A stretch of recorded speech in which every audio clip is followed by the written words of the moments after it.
Salam, hormatly vatandaşlar. Men bugünler indi gepleşigimi yolu var yakam. Çıkış etmeli olacak. Sebep men hazır öydeden. Yani bana Polşadan, Varşavadan can ettiler. Türkmen illeşimiz bana aitti. Harmrad ağa deydi. Dedi bu kıssaglı çıkış etmeseniz deydi. Bolur yallar bärsi deyip. Men neydi Varşavada yaşayan.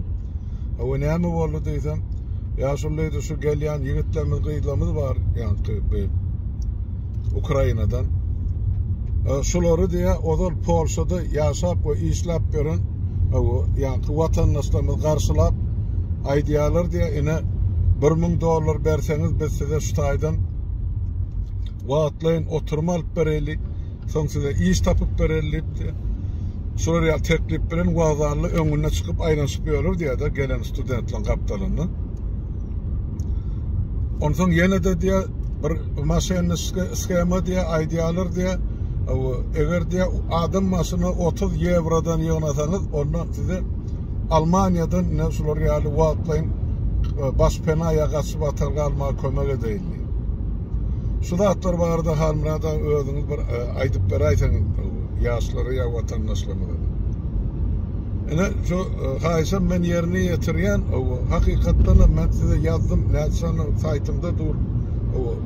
Link etip goýdup aýratyn. Mugut çoň içinde poýzlara mugut, awtobuslara mugut, Polşada da, Germaniýada, ana Çehiýada da, Fransiýada da.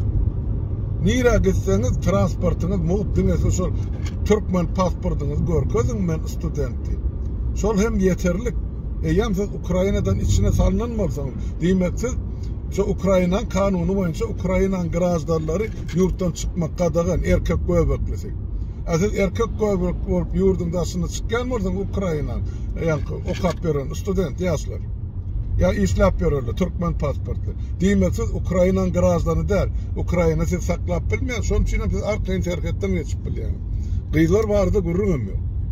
Ýöne bolýan zady seredin. Endi Warşawa gelipsiňiz. O türdiýe wagtlarly 6-7 adam bolup ýeşip, ýere çöregimiz ýok, zadymyz ýok. Beýleki ýaşap beren türkmenleriň bir hani adam maşyna $1000 ýygnap biz size kömek edeli, näme diýilip beýle. Şular ýaly kyn güne düşen öz watandaşyny soňan soýan ýaly edip otyr. Birinciden ol nerese çağırırda pul nereden bolsun ýygynyň ýene atasy ugrutmansa. Olarda mümkinçilik bolmansa, ýurtdan pul geçmän dorka. Ýurtda iş ýokka, gazanç ýokka. Ikinciden şol bolaýyny nädip siziň insabyňyz çatdy. Urustan gaçyp gelýän çağalyň eline akıja soňky puluny takyp alma. Şu zatlar muguda Polşada barp aýtsaňyz volontörle garşylaýa iýjek işçiňizden beri ýatar jaýyňyzdan beri. Ýöne Polşa aýdypdyr biz kän uzak saklap bilemzak beýleki döwletlere geçsin ýa göçün diýip. Dogry aýdýar, sebäp Polşada ýa 2 million boly adam bar, olar haýsy birini sakladyn polýaklar. Vatandaşlar, şoň üçin Polşadan beýleki Ýewropa döwletlerine çykmaly aýtma. Germaniýa barym o taýda okuwam bar işem bar. Endi Polşaň hökümeti basym günlerde şu migrantlara degişli ýa-ni şu gaçgaklary ýa bozgurlary degişli karar kabul etsek de şol sany Türkmenistanyň raýatlaryna. Barym görün o zedýä okuw bilen gapdalyny işlemäde ursat beriläjek ýa-ni. Emma şu mahal Türkmen studentlerine ýa-ni bozgun bolup gelenleri başpena berilýärde ýa-ni işlemek bolanar. Dogry düşün. Ol bir. İkinciden hem menden haýyş etdi, ýaşuly duýdur bizim türkmen ýigitlerimize şol aňyrda Ukrainada mı Türkmenistanda mı pula satyn alyp gelinen prawalar var, maşyn sürmek bar, şahadatname. Şol bärde tutulýar, barlanýar, soňam olar deport edilýär. Etmezler şonu. Bilýärler barlap nerden aldyny satyn aldyny bolsa derrek düýbün tapýarlar diýip. Siz näme baran ýeriňizde birek beýleki döwletleri allap ýörmeli mi watandaşlar? Bir utanç ýokmy sizde? Ha? Näme gerek beýdip öz-özüňizi allap ýörmeli?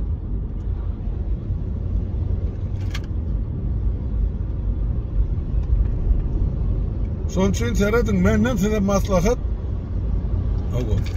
Indi Şol geldiniz mi Polşa? Barın hana şol vazarlı emiztadın yazık koyduk. Kime tutmalı? Hazır yine de su çıkışının asağını bir yerde masayını saklap sonra asağını link koyuyor. Polşa'da nira varmalı. Kime tutmalı? Neme tölemek? Hiç il pul tölemek gerek gel olarak. Geleniniz için, ya gidip barıyalınız için. Emma şol iş bidasını almak için, neme etmek için bir topar pul töleye diye adamlar diye. Oğlum boş olmuş ki. Dünya ağırlap elinizden pulunuzu alayalım. Etmediler sonra diye. Ay şu tayda oturum, iş oturumu alıp bereli, o şular ya neme değil, atlarım var o palaklan dilini, men şuma dilime getirip bilemek yazıyımda dur, ben alıp size koyuyorum sonra. Katı teresaplı olmuş şu meselelerde. Ondan sonra hani olgun emede YouTube'da videolik var. Uğradıptırlar Türkiye'den Polşa, iş veriyat kovu kazanıştık. Ana bok görüp musurun içinde gezip böyle bizim Türkmenlerimiz. Neyim şimdi de ağırladın da onu bu ikisani zenanayı tut diye ayal ikisani maşenisi ağırlattır olur. Ben niye halal hakkım verip geldim size diye. Barsam gürleşerim. Barıp gürleşmeler elini ayağını dövmüşse kimeden mi olsun? Şu Polşa'da akılım şu maşenlikler var o da gelip sayılır. Birekten pul alıp verirler. Şu Türkmenlerden. Adını, familyasını, suratını alın. Telefonunu uğradın. Yaşayan yerin bilyen olsun. Ya maşinin numarı. Uğradın. Enesi alamadığa dönürler oğullarına otayda. Eğer siz şeydip ağırlayan mı olsun? Siz onu nemsiz çıdap gediyor. Hakkınız var. Şular ya maşini vurup yenişmeye.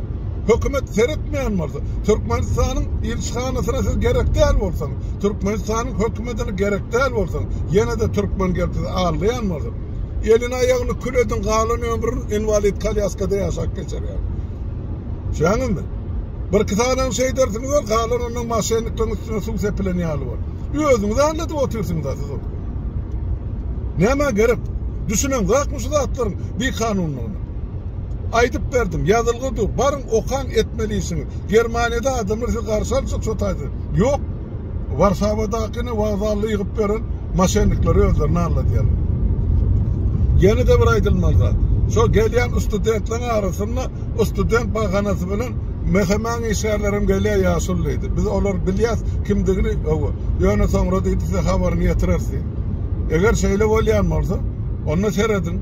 Bağır varsa şu da atları katı teresatlı çemelesin. Yine benden size maslahat. Demek onlara sırrınızı açıp verme.